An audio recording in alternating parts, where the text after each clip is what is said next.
enjoy English at all. I was basically into science and math. Never dreamed that I would write poems or even have a book published of poetry. But whenever I was in college, I had to take a required course to graduate in English, an elective, and the only thing that was available that fit into my work schedule was a course in world poetry. And you know, my advisor warned me, he said, now you may not like this. I was actually on a trajectory to go to seminary. I grew up in a real strict fundamental Baptist home, you know, and he said, you may have to be reading some things in this course that, you know, you may not agree with. I said, no problem, you know. But I took the course, and as a part of the course, I had to go to a poetry reading where William Stafford read. And he was then the current poet laureate of the United States. I was blown away. I'd never heard anyone do with language what he did with language. And I went back to my dormitory room and memorized one of his poems that I read called Near. And it made such an impression on me that the next semester I took a creative writing course in poetry, which I never thought I would do. Now I ended up going ahead and majoring in philosophy. I didn't change my major. And I went to seminary and graduated. But at my church, my first church I served at, 3 weeks after I started that job, I was so depressed about being in the ministry and being in this small town in West Texas that I actually wrote my poetry professor, and we started a lifetime correspondence. And he gave me poems to read and sent me poems, and so kind of cultivated my interest in poetry. So did you have a kind of bond prior to like writing to him and saying, hey, this may not be where I need to be at, can you help me out? Or was he just basically a professor? I did have a bond. As a matter of fact, you know, I used to go over to Keith Wilson's house, you know, when poets would come to town, and I get to meet the poets, and, you know, met his family and had dinner with him and got to understand his life as a poet. He had grown up in New Mexico, and you know, poetry had changed his life. He'd been a naval officer in the Korean War, and after he got out of the war, he basically turned pacifist, as William Stafford was, and so he started writing about his experiences in the Korean War, and that was sort of what driven him into poetry, was the painful experiences that he'd had. And so I kind of identified with that a little bit because I'd had a painful childhood. And so I realized that what got him into poetry was pain. You know, as I've said before, I've referred to the poem in memory of William Butler Yeats, where Auden said, mad Ireland hurt you into poetry. I ask people, what hurt you into poetry? You know, I think everybody goes into poetry, at least in their teenage years, because of lost love, you know, or something that's happened to them that they're sad about, that they want to write about. And so that was kind of my beginnings in poetry. But it was years later before I actually decided to go back to school and get a degree in poetry and actually take writing poetry seriously. That is, I love how you put that, what hurt you into poetry. I think that's a really good idea, because I feel like a lot of people who do art in any sense have a similar experience that actually draws them into doing what they're doing, and I think that's wonderful. That's really cool. It's a neat way to put that. Yeah, right. Why poetry? Why poetry? And you said he did things with words that you've never heard before. So what did you mean by that? Yeah, he had a heightened language. Okay, every word counted. I hadn't read much poetry except the kind of poetry that we all read in high school, which was, you know, the romantic poets, you know, Keats and all of the romantics and you know, the Shakespearean sonnets and those kinds of things. And there always seemed to me to be all kinds of extra words in those lines to balance out the lines, to make them a certain length, or the rhymes sometimes were strained. But with Stafford's work and many of the contemporary poets that I read after that in Keith's class, it seemed as if each word had to count. It had to earn its space on the page. And so that compression, which I didn't know that word right then, but that tight language, that heightened language became, for me, very powerful. and I had never heard anyone read language that was that tight, that contained that much meaning in that short of a space. That, I guess I definitely understand what you're talking about with the condensed writing. Every word, like you said, like to get there, and I think that's really well associated with the hurting your way into poetry as well. So every word's fighting to be known and be important and remain on the page, basically. So who are some of your major influences, like from childhood and then now, currently? Yeah. From childhood, I didn't read much poetry. I would have to say probably the Bible was my major influence in terms of poetry as a child. I grew up, as I said, in a very strict, fundamental Southern Baptist church and went to church every Sunday. So, I read the Psalms. I read a lot of the Old Testament writings, which really are poetry. Different kind of poetry, not rhyming poetry. The main thing in the Psalms, of course, about poetry is that they repeat the same idea in different words.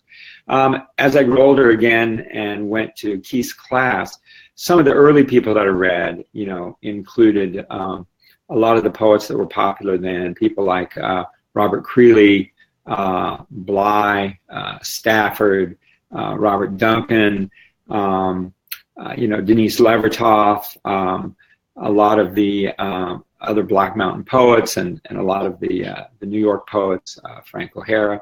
So, basically all of those poets that were in those anthologies in the 60s became my early influence. Later on, when I went back to school, which I started writing much later in life. I really didn't start writing regularly until I was about 50 years old. And went back, started at Columbia College Chicago, in 2004, and then finished up in New England College. And once I started studying poetry, a lot of the contemporary poets that influenced me were people like Larry Levis. He's probably the biggest influence, biggest single influence in my poetry. A lot of other, Philip Levine, of course, his teacher, Peter Everwine, my own mentors, Alicia Ostraker, Michael Waters, Gerald Stern, Maxine Kumin, a lot of authors that are, most of them are still living today. What is it about a live author that speaks to you? What is it about a live author that what? It speaks to you. Because a lot of it speaks to you. Yeah. Well, I take, for example, Philip Levine, who is not alive now, but he passed just a couple of years ago. Philip Levine didn't come from a literary family. He came from a blue-collar, working-class family in Detroit. And when he was 16, 17 years old, he was working in automobile factories. So the subject matter that he wrote about was the subject matter of daily life. It was about the tasks that blue-collar workers had in the factory. It was about objects. It was about the things that happened in the automobile factories. It was about people standing in line, trying to get a job. It was about real life down in the gutter or down in the realities that we all go through in everyday life.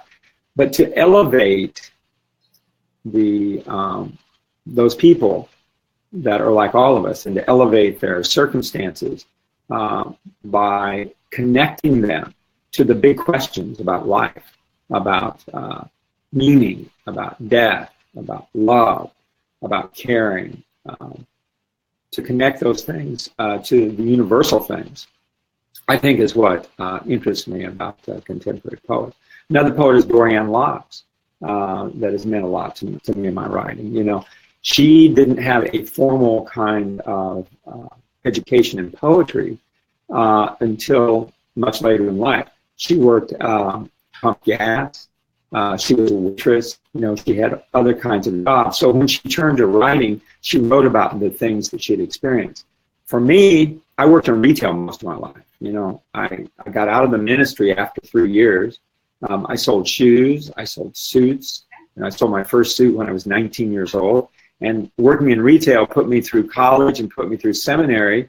And after I left the ministry, it's the only way I knew how to make a living.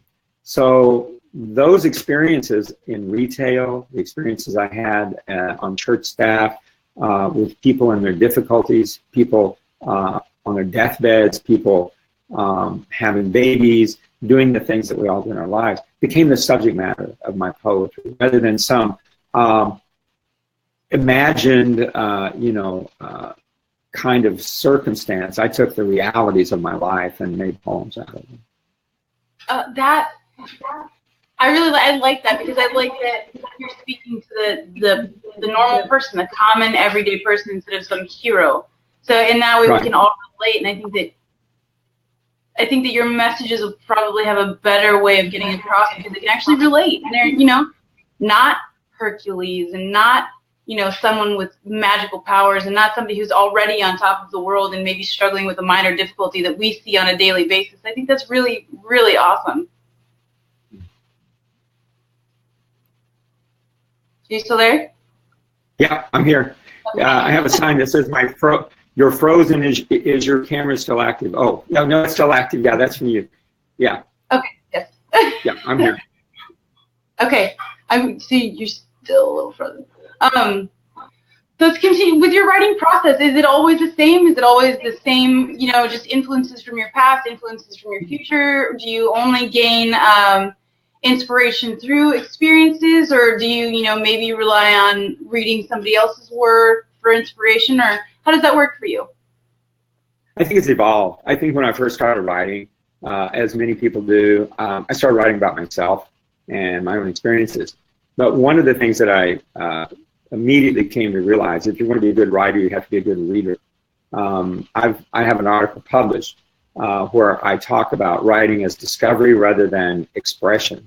And I say in that article that reading and writing are like breathing out and breathing in. Try just breathing out without breathing in for a while and see what happens, right? You pass out. So as a writer, if all you ever do is write and you don't read, you're basically going to run out of material. So the very act of reading other people's work generates work for me. I'm currently reading a book that has a very interesting title. It's Several Short Sentences About Writing by a writer that has a very interesting name. His name is Verlin Klinkenborg. The only way I can remember the last part of that is I'm a Star Trek fan and I remember the board, right? So Verlin Klinkenborg has written this book that is just a series of very short sentences about writing. And he talks about how writing generates other writing. I actually marked something in here. I was hoping I'd have a chance to read it this morning. And if I keep talking long enough while I'm looking at it, here, I'll find it, okay? So here's a couple sentences. He says, you have no idea what you're going to say until you discover what you want to say, as you make the sentences that say it. Every sentence is optional until it proves otherwise. Writing is the work of discovery. So that kind of goes along with my idea of writing as discovery rather than writing as expression. Because if all you ever do is write to express yourself, you're eventually going to run out of pieces. Here's something else that he says. Imagine this. The piece you're writing is about what you find in the piece you're writing. Nothing else. No matter how factual, how fictional, how purposeful the piece is. Sooner or later, you become more interested in what you're able to say on the page and less interested in your intentions. So what you start out writing about, okay, may not end up being what you end up writing about, even in the same piece, because as you're writing, you actually can discover what the piece is supposed to be about. The writing sort of takes over. I'm gonna tell a little analogy.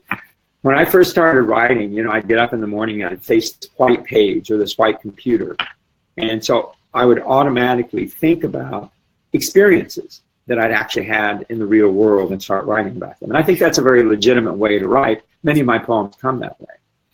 But I started playing a game with myself when I ran out of experiences to start writing about. I started playing a game, and I pretended that language itself existed long before I did. Not even long before I, as Terry Lucas, existed, but it existed long before the human species existed, language. And even before this planet existed, and maybe even before this solar system existed, language itself might have actually existed and somehow be in our DNA. And if language is that old, if it's older than the universe itself, 15 billion years old, then maybe language itself has something to teach us. So I would approach my morning writing as if I would pretend that language itself had something to teach me, which would communicate with me. So every word that I put down, I would pretend that that was a word that could be a springboard to language talking to me and trying to teach me something. And so I tried to discover what it was that language was trying to teach me, instead of trying to use language as a tool to express something that I wanted to say. And when I reached that point, it was a breakthrough, because I started writing about things that I never dreamed I might, write about. I started connecting that I never dreamed I might connect about. Gersler this morning, Amy Gersler is one of my favorite poets, and she said she's a collagist by nature. She likes to put things together that aren't supposed to go together, comparisons in terms of metaphor. And you asked a little bit ago, why poetry? Why I'm a poet? It's because poetry gives the writer the freedom to do that in a way that the other genres don't, right? If you're a fiction writer, and I have a lot of friends who are fiction writers, if you're a fiction writer, you usually come up with an idea first, right? And then you write a story about that idea. You come up with the characters and what would these characters do, and you write a story.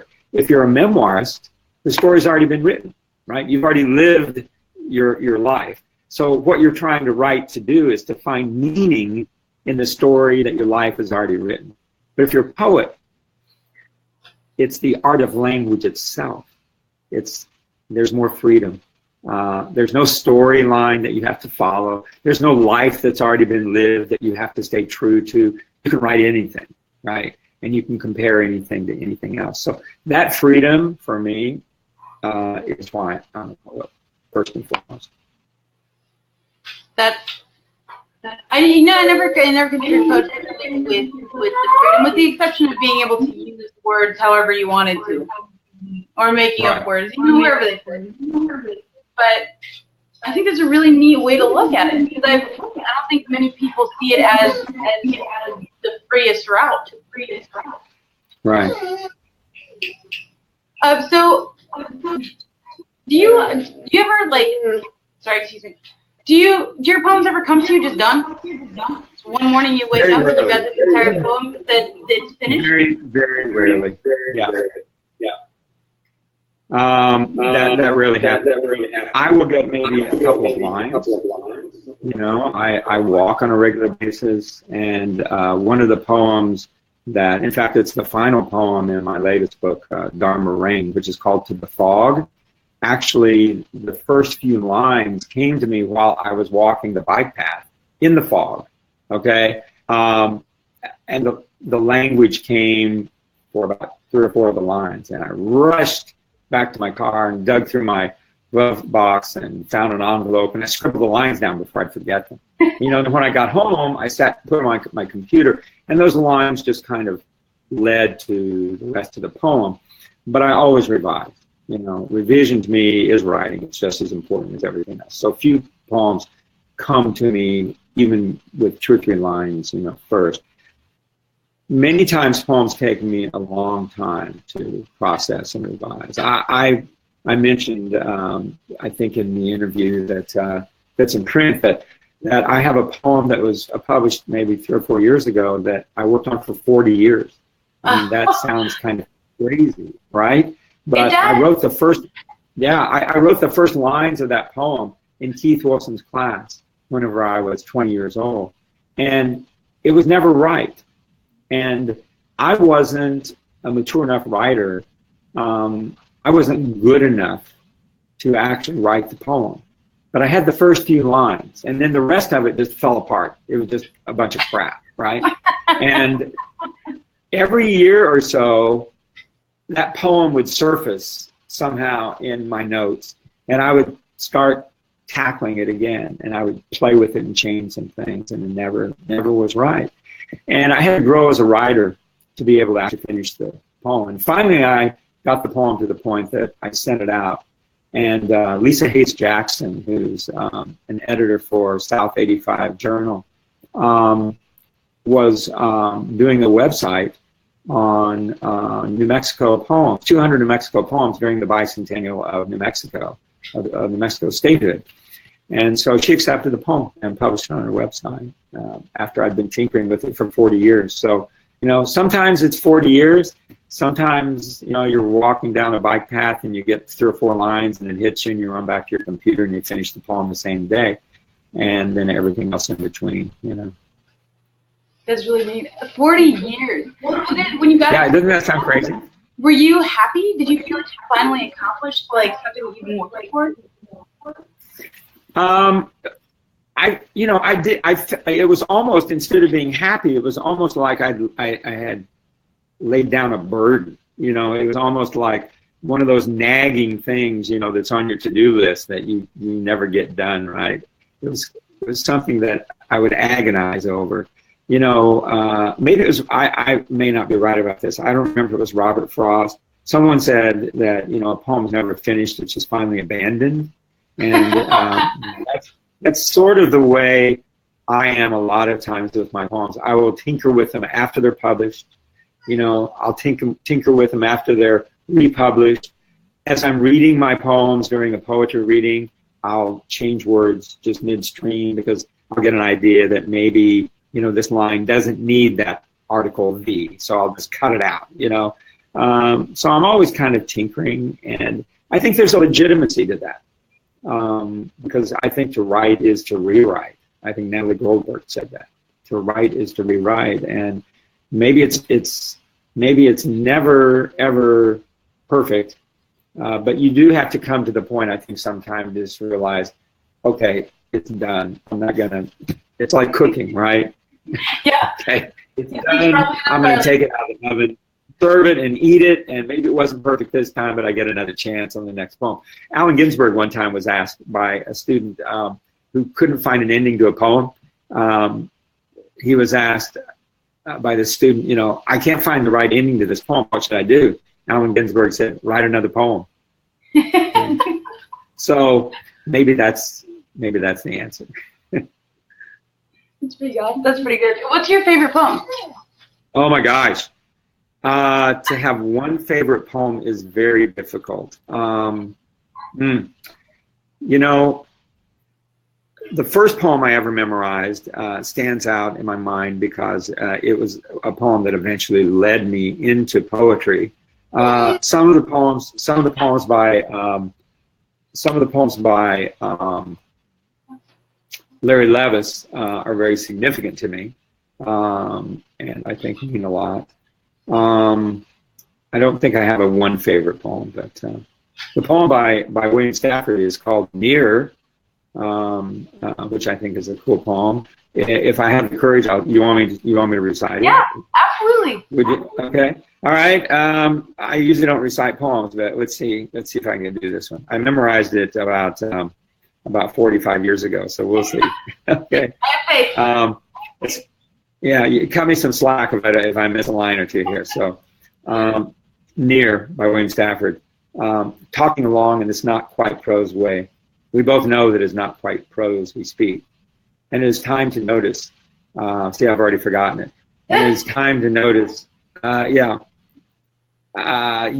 is not going to be one I'm going to be able to recite, in this interview. So I can tell you what I can do, because I actually have. Which one sticks out in your mind the most right now? What's that? What about which one of the ones that you've written sticks out the most? Oh, you know, I'm horrible about memorizing my own poems. I really, really am. I don't memorize them actually very well at all. So,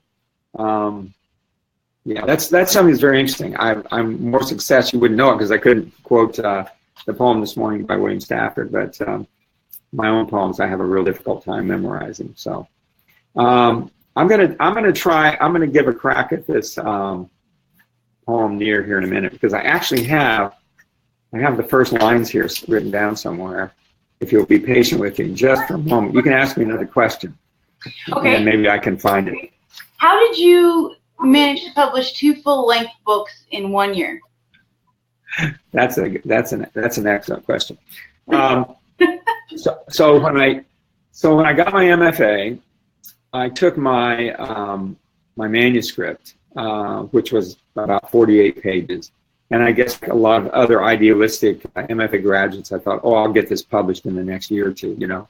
So I sent it out to all the contests, you know, spent hundreds of dollars in submissions fees, and just thought that next contest is the one that, you know, is going to come back and they're going to say, yes, we love your book. We're going to publish your book, and we're going to give you $1,000 and 25 free copies and send you on a book tour, and this is going to be wonderful.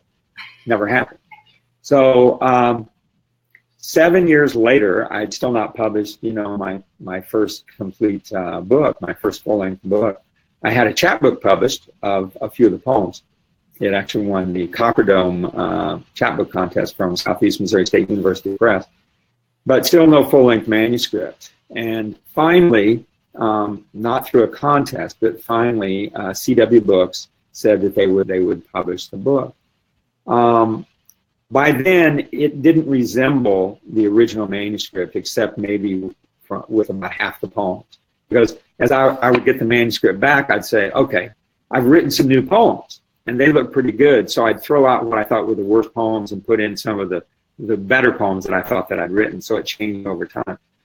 At the end of that process, in 7 years, I had a whole bunch more poems that were as good as the first book, but they didn't quite fit. I didn't know what to do with them. So after I published the first book, I laid them all out on my den floor, and I looked at them and I said, there's not an entire book here. There's just like a few poems that hang together that could be a first section, and a few poems that could be a third section, but it needs a middle. So I had just reviewed Rebecca Faust's new book called Paradise Drive, and it was written all in the sonnet form. And the sonnet she used as a perfect form to tell a narrative, a long narrative arc over the entire book, because it's very cinematic. Each sonnet is like a little scene in a movie. So I decided that what I would do is I would tell the story of my growing up in a fundamental religious home and getting into the ministry and getting out of the ministry with sonnets. So I wrote like 20 or 30 sonnets just in about a month or 6 weeks. And then I revised them down, and I used that as the center section of my book. And it took me 7 years to get my first book published. It took me 7 weeks to get my second book accepted, because as soon as I sent it off to St. Julian Press, Ron Starbuck, the editor, wrote me back and said, I'm really interested in this. I think I'd like to publish it. Can we publish it like in the spring? I said, no, I've got another book coming out in the spring. I don't want to have 2 books coming out. I said, let's delay it at least, you know, till next year. And he said, well, let's delay it till fall. So I had 1 book come out like in January of 2016, and I had the other book come out in the fall of 2016. So that's how it happened. It's kind of crazy. That is really neat, though. Yeah. 7 years of work for 2 full-length manuscripts. I think that's like an investment. It's really cool. Right. Yeah. Were you able to find it? No, I was not. So all of you folks out there, you can look up the poem Near by William Stafford, and you can read it, and it'll be a wonderful thing. But I'll tell you the last few lines that really spoke to me and really were an influence to start my writing. Said maybe, because it talks about the rain falling, you know, this innumerable rain that's falling, innumerable snow that's falling, and we're walking in the snow and getting bogged down in the snow. And then the last two lines go like this. Maybe there are trumpets in the houses we pass, or a redbird watching from an evergreen, but nothing will happen till we pause to flame what we know before any signal is given. And what really spoke to me in these lines was that all around us may be the solutions to our problems. All around us may be the tools that we need to achieve what we want to achieve. But nothing's going to happen until we actually take the first step of doing what we know to do, and then the rest will follow. So I recited that poem in the car one time when I was about 50 years old, when I was going through a lot of personal problems. And I made a decision right then to get up the next morning and start writing at 3 o'clock in the morning. William Stafford had a daily writing practice. And so just reciting that poem and remembering the lines to do what you know. Well, what I knew to do was to write. So I got up the next morning and wrote. That's about 18 years ago. And as I say, you know, I haven't missed many appointments with the muse in those 18 years. Many times the muse does not show up, but I'm usually there, you know, trying to find the muse. So. That's really, because, you know, it takes a lot of dedication to do something like that. I know that a lot of authors and even a lot of artists sit down, they're like, I'm going to do this every day, I'm going to write every day, I'm going to draw every day, I'm going to sketch every day. And I think that like 95% of us just don't. You know, it gets there and you're like, oh, well, I've had a long day, I've got this going on, or I've got another engagement to deal with. And I think the fact that for 18 years you've been showing up as scheduled, I think that's a lot of dedication, and I think that shows, I mean, why you're successful.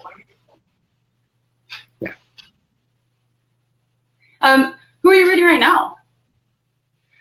Well, that's a real good question. I have on my desk Verlin Klinkenborg, okay, his several short sentences about writing.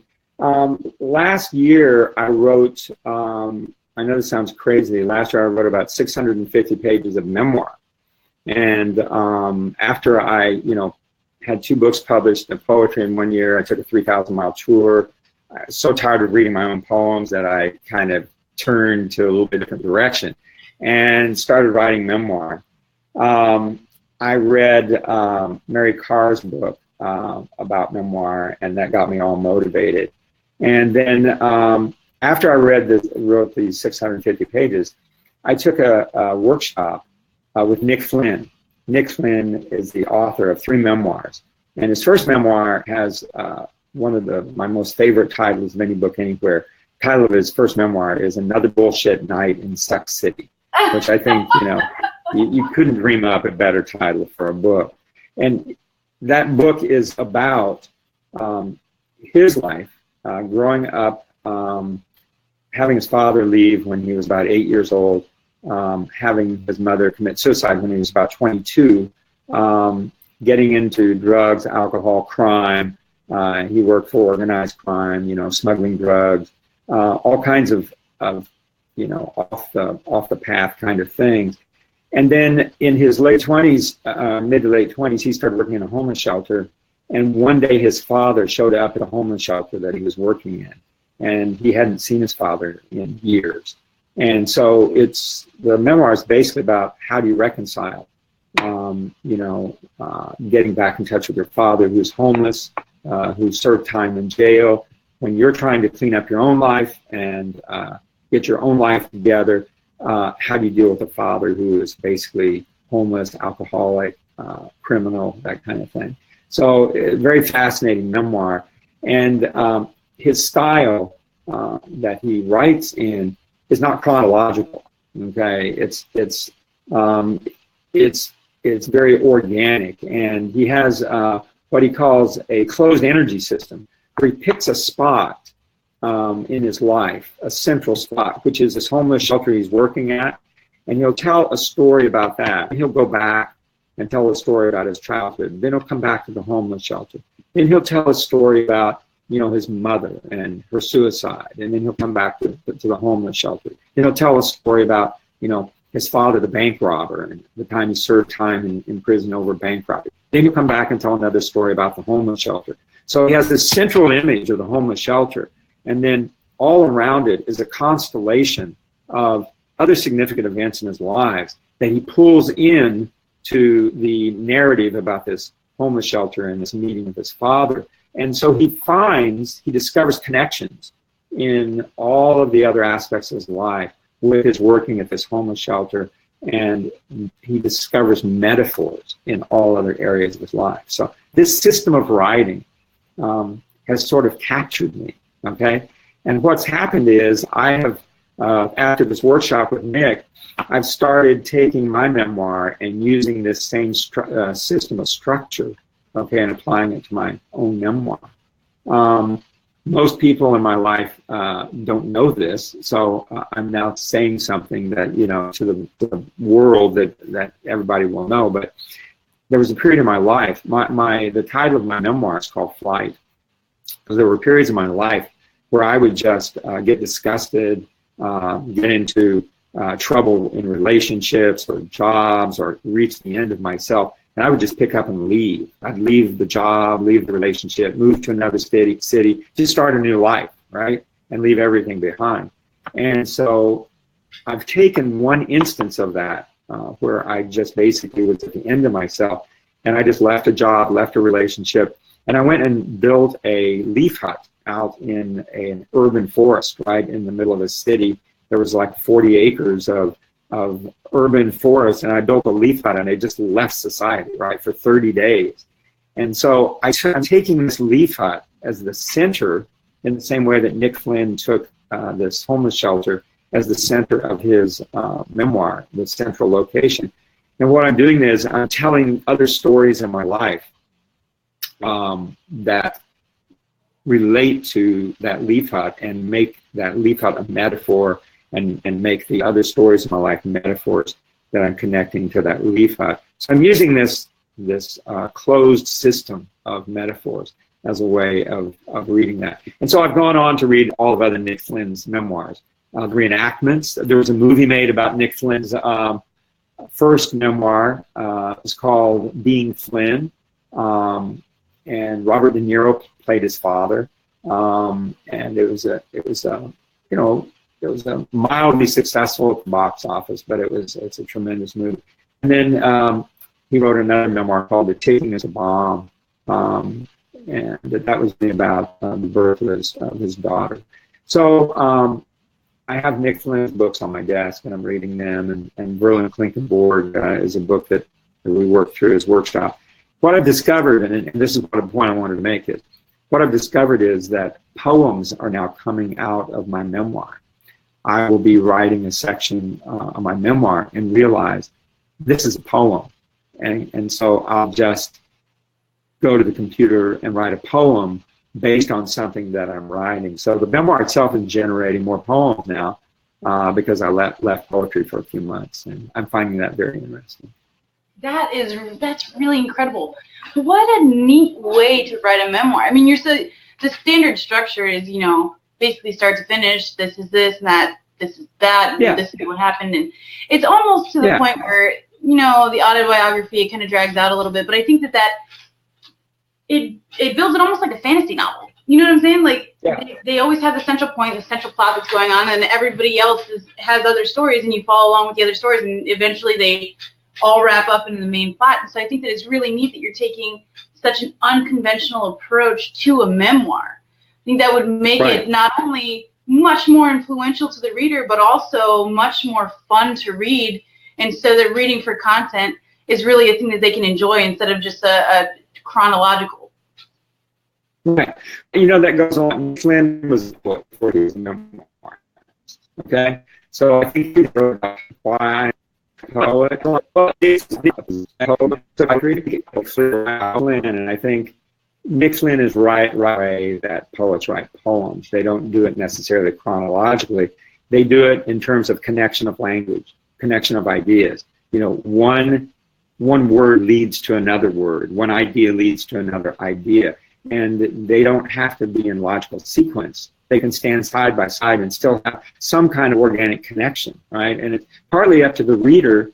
I mean, there's the poem that's written, and then there's the poem, once it's out into the world, that the reader hears. And the thing that is so important, I talk to my students about when they write, is not to try to lead the reader, not to try to direct the reader to come to certain conclusions, but let the reader feel what the reader feels. Let the reader conclude what the reader concludes. You may have your own reasons for writing the poem, your own meaning in the poem, but the reader is going to find his or her own connections and own meaning to the poem. And so Nick has written memoirs in the same way, where the concepts are so universal, the language is so specific and particular that everyone can identify, not everyone, but people can identify with many things in his memoir that they didn't experience, but they can trigger similar emotions, trigger similar events in their own lives, and they can come up with their own conclusions. So. That's really cool. I'm really actually looking forward. Are you going to try to publish your memoirs? I am. Yeah, I'm taking that 600 pages and I'm getting it down to about 200 or 250. It's basically going to cover the ages approximately 17 to 30 in my life. It's going to be called Flight, and I'm actually going to get really serious about it in January, and hopefully by the end of next year I will have 200, 250 pages that I can send off. It's so interesting. Nick Flynn talked about how when he sold his memoir, he only had 40 pages written, and it was sold on the basis of 40 pages. And then he basically left the country, went to Rome, and took the next 3 years to write the memoir after he'd already signed the contract for it, which was kind of interesting. So I hope to actually have the memoir written by the time I sell it. So yeah, that'd be good. Yeah. Do you have any advice for people who, because there are a lot of people who are inspired by poetry, but say that they don't read it because they don't know how to understand it. It's not something that they invest time in because they're not sure how to, one, interpret it, or don't understand the concept in the first place.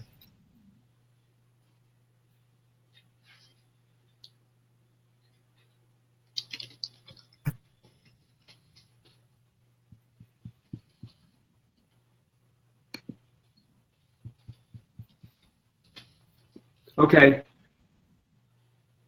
Yeah, your picture went and your sound went. I think it's my computer. My computer may be overheating. Okay. The fan on my computer turned on. Oops. I think so. You were going to ask me about advice, so I can answer that. Wonderful. Yeah, final thoughts. I would say my final thoughts are to anyone who's aspiring to writing is that to be a good writer, you have to be a good reader. Right? I mentioned earlier about breathing in and breathing out, but I think being the best reader that you can possibly be is going to help you be the best writer you can possibly be. To surround yourself, to become part of a community of people who are writers. We need one another as writers, and as I always say, poets need one another more than anyone else because there are fewer of us. But part of being a poet is being a good poetry citizen, connecting with other poets, connecting with other writers, learning from them, recognizing that poetry is a big tent. There are all kinds of styles, and being open to changing your own writing, and the only way you can do that is being exposed to other writers and other styles that maybe you wouldn't generate yourself. So that's kind of my final thoughts. And I really, really appreciate this time. Of course. Appreciate your patience with me, stumbling through, talking about my work and my life, which are kind of one and the same. So yeah. Thank you very much. And we're really thankful to have had you. Thank you so much for coming on, and thank you for talking to us. I mean, a lot of this isn't easy to talk about, especially as far as inspirations and what brought you to where you were, especially since so many of them were painful. So thank you so much for your time. We really appreciate it.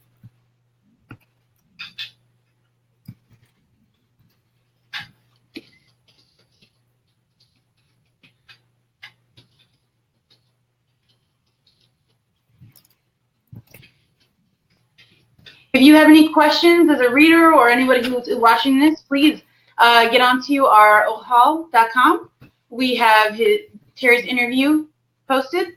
It's ready to read, and we love your input. And if you have anybody who's interested in coming on, please have them send us our stuff. Have a nice day.